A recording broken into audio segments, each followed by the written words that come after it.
কখনো বলেন ডিসেম্বর, কখনো বলেন সংস্কার, কখনো বলেন আবিষ্কার, কখনো বলেন পুনঃ আবিষ্কার। আরে ভাই, সংস্কারের জনক তো বিএনপি। ১-১১-র সময় যে সংস্কারের কথা বলা হয়েছিল, তখন সংস্কার ছিল একটা গালি, কারণ ওইটা জোর করে করাতে চেয়েছিল সেনা সমর্থিত সরকার। এই জন্য আমরা ওটাকে প্রত্যাখ্যান করেছি, কারণ ওটা গালি হিসেবে বিবেচিত হতো। আজকে সেই সংস্কার হয়েছে একটা বুলি, অর্থাৎ সবার প্রিয় একটা জিনিস, এবং বিএনপি সেটার পায়োনিয়ার।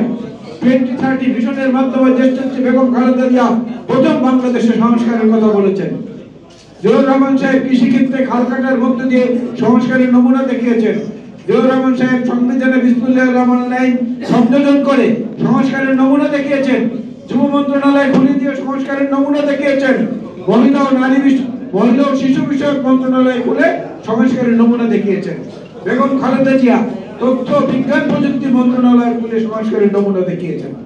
মুক্তিযুদ্ধ বিষয়ক মন্ত্রণালয় খুলে সংস্কারের নমুনা দেখিয়েছেন। প্রবাসী কল্যাণ মন্ত্রণালয় খুলে সংস্কারের নমুনা দেখিয়েছেন। আর কোন সরকারের এমন উন্মোচনী অভিজ্ঞতা আছে? কোন সরকারের এমন আবিষ্কারের ক্ষমতা আছে বাংলাদেশে? ইতিহাস দিয়ে কেউ পারলে প্রমাণ করুন। আজকে সেই বিএনপিকে বন্ধুহীন করতে চান।